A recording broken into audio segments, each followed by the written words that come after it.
এই বাংলাদেশ আজ স্বাধীন বাংলাদেশ, ছাত্র জনতার এক সকল রক্তের বিনিময়ে অর্জিত এই স্বাধীন বাংলাদেশে যদি 15ই আগস্টকে কেন্দ্র করে কোন নৈরাজ্য সৃষ্টির পায়তারা করা হয়, সারা বাংলাদেশে তাদেরকে প্রতিরোধ করা হবে।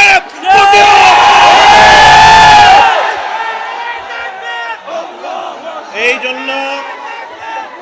জন্য আমরা বৈষম্য বিরোধী ছাত্র আন্দোলনের নেতৃবৃন্দ, অন্তর্বর্তীকালীন সরকারের দায়িত্বশীলদের পাশাপাশি হেফাজতে ইসলামের নেতা কর্মীদেরকে আমি আহ্বান জানাতে চাই, আগামীকাল 15ই আগস্ট, 16ই আগস্ট এবং গোটা আগস্ট মাস জুড়ে আমাদেরকে সতর্ক থাকতে হবে।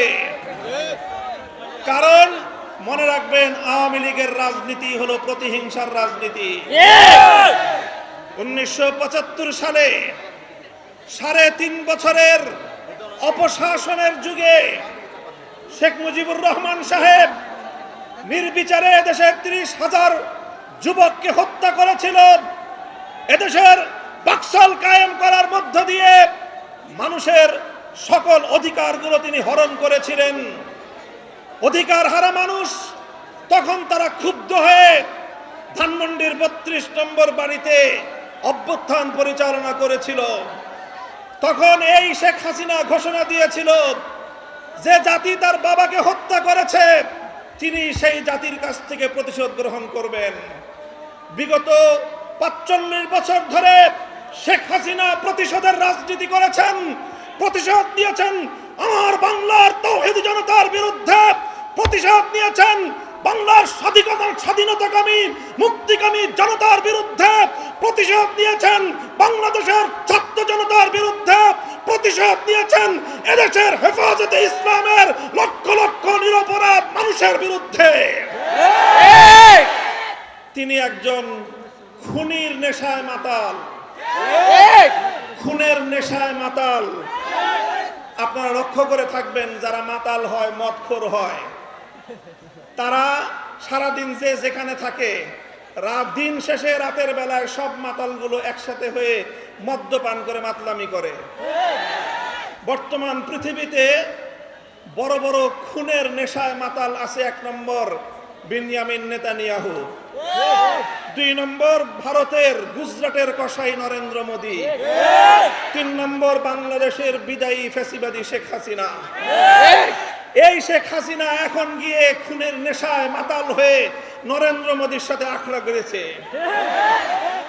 যদি সেখান থেকে বসে বাংলাদেশের স্বাধীনতার উপর কোনো হস্তক্ষেপ করার চেষ্টা করা হয়, তাহলে বাংলাদেশের মাটিতে ভারতীয় দূতাবাস থাকতে পারবে না। শেখ হাসিনার বিরুদ্ধে বাংলাদেশে বিভিন্ন থানায়, আদালতে হত্যা মামলা দায়ের হয়েছে। আমি আহ্বান জানাতে চাই, খুনি হাসিনাকে ধরে এনে বিচারের কাঠগড়ায় দাঁড় করাতে হবে। প্রিয় সাথী ও বন্ধুগণ, বক্তব্য শেষ।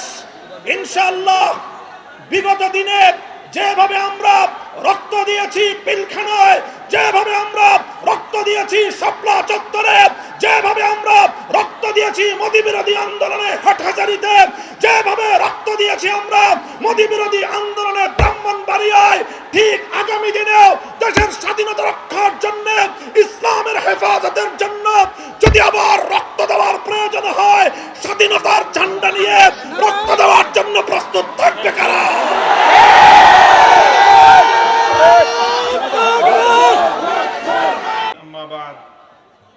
সংগ্রামী তাওহীদি জনতা, নারায়ণগঞ্জের সংগ্রামী জনতা, আপনারা শান্তি সমাবেশ থেকে আমাদের স্পষ্ট পয়গাম, সংখ্যালঘুদের জানমাল, ইজ্জত আবরু, তাদের ধর্মীয় উপাসনালয়গুলোর নিরাপত্তা হেফাজতে ইসলাম দায়িত্ব পালন করছে, অব্যাহতভাবে করে যাবে। আপনারা ওলামায়ে কেরামকে, ইমাম সাহেবদেরকে এই ক্ষেত্রে সহযোগিতা করবেন। প্রত্যেকটি মার্কেটে, প্রতিটি ইন্ডাস্ট্রিয়াল এলাকায় নিরাপত্তা নিশ্চিত করবার জন্য যতক্ষণ পর্যন্ত আইন শৃঙ্খলা রক্ষাকারী বাহিনী স্বাভাবিকভাবে দায়িত্ব পালনে নিয়োজিত না হতে পারবে, দেশের ছাত্র সমাজ যেভাবে দায়িত্ব পালন করছে এভাবে দায়িত্ব পালন করে যাবে। ওলামায়ে কেরাম, আলেম সমাজ, ইমাম সাহেবান, আপনাদের নেতৃত্বে আপনারা তাদেরকে সহযোগিতা করে যাবেন।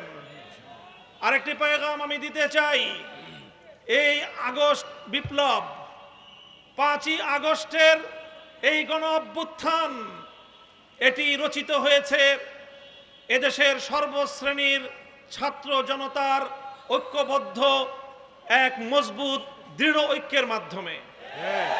এই ঐক্যে যেভাবে আমার স্কুলের ছাত্রছাত্রীরা ছিল, এই ঐক্যে যেভাবে কলেজের ছাত্রছাত্রীরা ছিল, ইউনিভার্সিটির ছাত্রছাত্রীরা ছিল, একইভাবে টেকনাফ থেকে তেতুলিয়ায়, হাটহাজারী থেকে রহমানিয়ায় প্রতিটি স্তরে আমার মাদ্রাসার ছাত্ররাও হাতে হাত রেখে রাজপথে আন্দোলনের এক অটুট বন্ধন তৈরি করেছিল। আজ তাই পরাজিত শক্তি চায় আবার আমাদের মধ্যে বিভেদের দেয়াল তৈরি করতে। বিগত পতিত স্বৈরশাহী আওয়ামী সরকার তারা 16 বছরের চেষ্টার মধ্য দিয়ে চেয়েছিল জাতির মধ্যে বিভেদ তৈরি করতে। স্বাধীনতার 50 বছর পরে এসেও তারা রাজাকার নাম দিয়ে এদেশের ধর্মপ্রাণ জনগোষ্ঠীকে তারা দাবায় রাখবার ষড়যন্ত্র করেছিল। যখন গোটা দেশের সমস্ত মেধাবী ছাত্র জনতাকে রাজাকার বলে গালি দিয়েছিল, তখনই আন্দোলন বারুদের মতো জ্বলে উঠেছে। বাংলাদেশে স্লোগান উঠেছিল, আমি কে তুমি কে, কে বলেছে আমি বলতে চাই, মনে রাখতে হবে এই ঐক্য এই আন্দোলনের মজবুত ভিত। আগামী দিনে এই ঐক্যকে ফাটল ধরাবার জন্য পরাজিত শক্তি আবার চেষ্টা করছে। হে স্কুল কলেজ ভার্সিটির ছাত্ররা, তোমাদেরকে আমাদের মাদ্রাসার অঙ্গনে আমি স্বাগত জানাই। তোমরা মসজিদে আসবে, মাদ্রাসায় আসবে, হাটহাজারীতে আসবে, নারায়ণগঞ্জের মাদ্রাসাগুলোতে, ঢাকার শহরের মাদ্রাসাগুলোতে তোমরা আসবে। আমার মাদ্রাসার সন্তানরা টিএসসি চত্বরে যাবে, তোমরা শহীদ মিনারের সামনে গিয়ে ইসলামী ক্যালিগ্রাফি আঁকবে। বাংলাদেশের বাংলা ভাষার বাংলা ভাষার মর্যাদা রক্ষা করবার জন্য যেভাবে আন্তর্জাতিক মাতৃভাষা দিবস হিসেবে 21শে আগস্ট স্বীকৃত হয়েছে, সেই ভাষার মর্যাদা আমাদেরকেও রক্ষা করতে হবে। এমনি ভাবে যে কোনো মূল্যে ঐক্যকে অটুট এবং মজবুত রাখতে হবে। ইনশাআল্লাহ ছাত্র জনতার এই যে রাষ্ট্র সংস্কারের যে আন্দোলন, এই আন্দোলনে আমরা সর্বাত্মক সহযোগিতা করব। সকল আত্মত্যাগ, সকল শহীদের রক্তের সঙ্গে আমাদেরকে ইমানদারি রক্ষা করতে হবে, শহীদদের মর্যাদা রক্ষা করতে হবে, সকল হত্যাকাণ্ডের বিচার করতে হবে। 2024-এর কোটা সংস্কার আন্দোলনের 5 শতাধিক শহীদের হত্যাকাণ্ডের বিচার করতে হবে। 2021 সালের মোদি বিরোধী আন্দোলনের হত্যাকাণ্ডের বিচার করতে হবে। 2013 সালের 5ই মের শাপলা চত্বরের হত্যাকাণ্ডের বিচার ছাড়া বাংলাদেশ চলতে দেওয়া হবে না। ইনশাআল্লাহ এভাবেই বর্তমান এই অন্তর্বর্তীকালীন সরকারকে আমরা সাহায্য করব, সহযোগিতা করব। তারা আমাদের প্রাণের দাবিগুলো পূরণ করবেন সেই প্রত্যাশা ব্যক্ত করছি। আগামীকাল ঢাকায় বাইতুল মুকাররমের উত্তর গেটে হেফাজতে ইসলামের মহাসমাবেশে যোগদান করার আহ্বান জানাচ্ছি। যাবেন তো ইনশাআল্লাহ? আখিরু দাওয়ানা আলহামদুলিল্লাহি রাব্বিল আলামিন। এই পর্যায়ে সভাপতির বক্তব্য এবং দোয়া পরিচালনা